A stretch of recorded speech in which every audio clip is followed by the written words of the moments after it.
불꽃은 흙에서 피어난다. 임진왜란이 바꾼 한 도공의 운명. 조선 중기 경상도의 작은 사기장 마을. 밤이 깊어도 가마의 불은 꺼지지 않았다. 그 불을 지키는 사내의 이름은 한도윤. 그의 손에서 태어난 백자는 왕실과 양반과 안방을 장식했지만 정작 그는 대문 안으로 들어가지 못하는 천민 사기장이었다. 그러나 도윤에게는 자부심이 있었다. 흑은 신분을 묻지 않는다. 그리고 그의 곁에는 그의 전부라 할 수 있는 아들 한서준이 있었다. 신이 먼저 빚은 손. 서준은 3살에 흙을 처음 만졌다. 아이들이 흙으로 공을 만들 때 서준은 그릇을 빚었다. 장난이 아니었다. 형태가 있었다. 숨결이 있었다. 도윤은 처음엔 그냥 웃어넘겼다. 그런데 5살이 되던 해 서준이 아버지 몰래 물레를 돌렸다. 혼자서. 아무도 가르쳐주지 않았는데 도윤이 가마에서 돌아왔을 때 작업대 위에 작은 백자 하나가 놓여 있었다. 비뚤고 작았지만 곡선이 살아있었다. 도윤의 손이 떨렸다.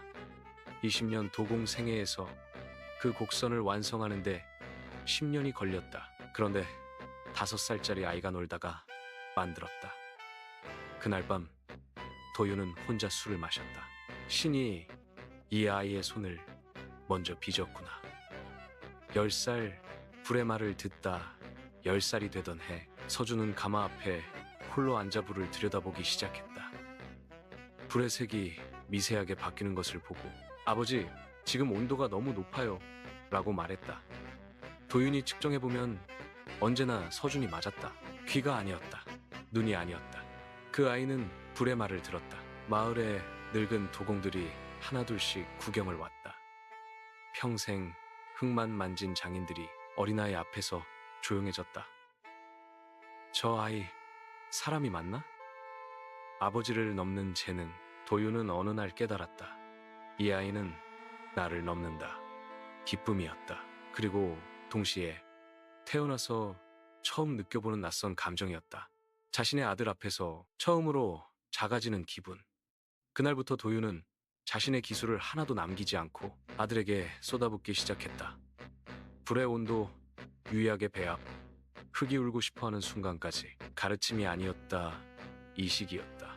서준의 손에서 빚어진 백자는 점점 완벽에 가까워졌다. 깨진 자리에서 피어난 불그러나 서준의 마음에는 또 하나의 불꽃이 타오르고 있었다. 몰락해가는 양반가의 규수, 윤서와 두 사람의 인연은 깨진 백자 조각에서 시작되었다. 어느 봄날 서준의 백자 하나가 떨어졌다.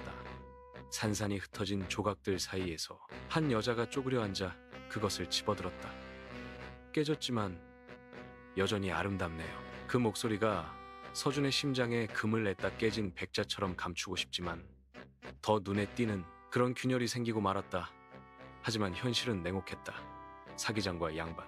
입 밖에 낼 수도 마음에 담을 수도 없는 감정.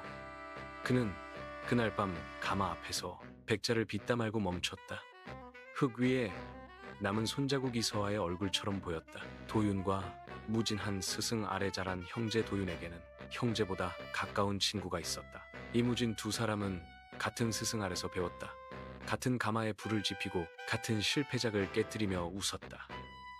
밤새 유약 배합을 연구하다 나란히 가마 앞에서 쓰러져 잠들기도 했다. 무진은 손재주보다 불을 다루는 데 천재였고 도윤은 흙의 순결을 읽는데 누구보다 뛰어났다. 두 사람이 함께 만든 백자는 스승조차 입을 다물게 만들었다.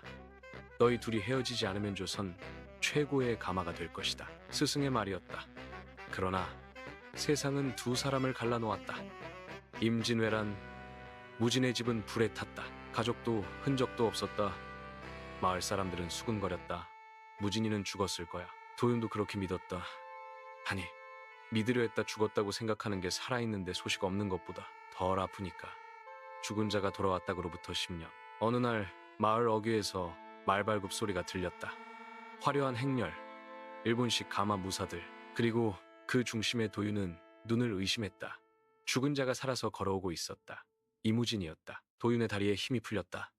그 자리에 그대로 섰다. 10년치 감정이 한꺼번에 올라왔다. 살아있었구나.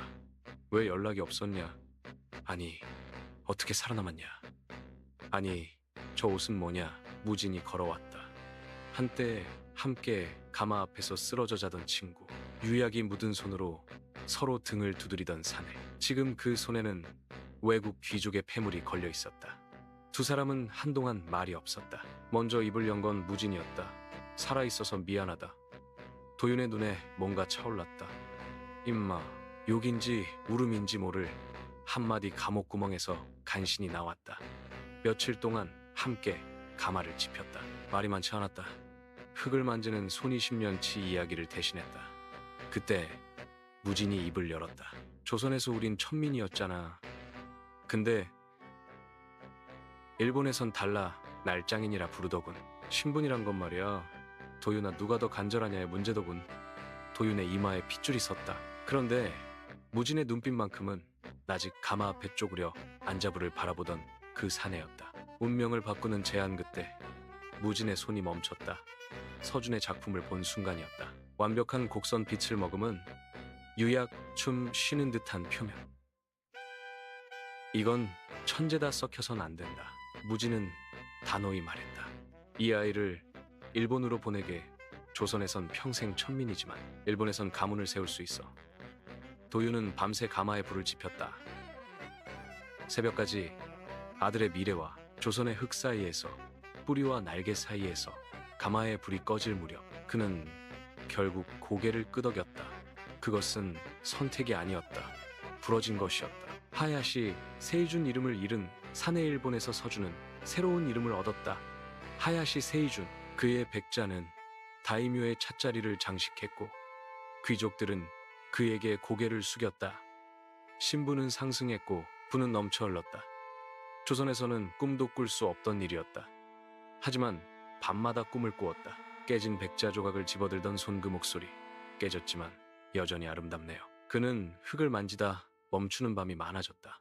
기술은 완성되어 갔지만 그의 내면에는 점점 금이 가고 있었다. 조선의 흙 한 줌 배 위에서 몰래 쥐고 온 그 흙은 아직 주머니 속에 있었다. 10년 만에 귀환 결국 그는 결심했다. 귀족의 신분으로 조선 땅을 밟았다. 그리고 들었다. 서아의 남편은 죽었다. 시부모도 갔다. 그녀는 어린 아들 하나와 허름한 초가집에 살고 있다고.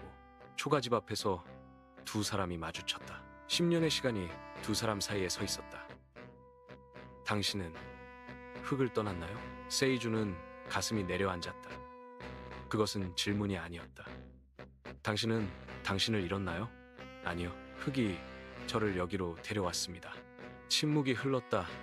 가마 속 흙처럼 오래 두 나라의 불이 만나다 함께 가요. 일본으로.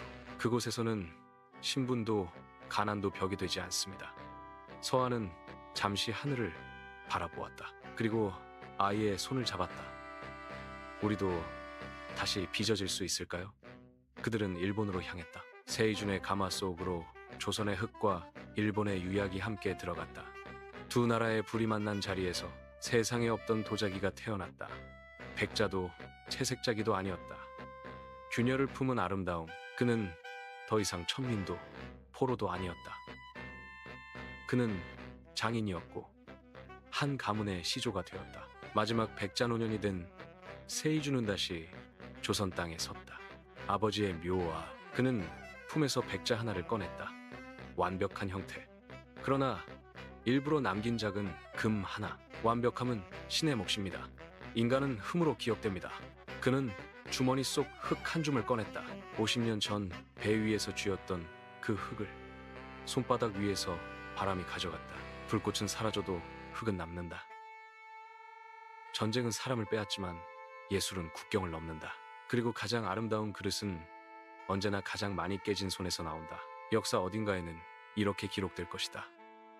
조선의 사기장이 일본의 귀족 장인이 되었다고. 그의 이름은 둘이었지만 그의 흙은 하나였다고.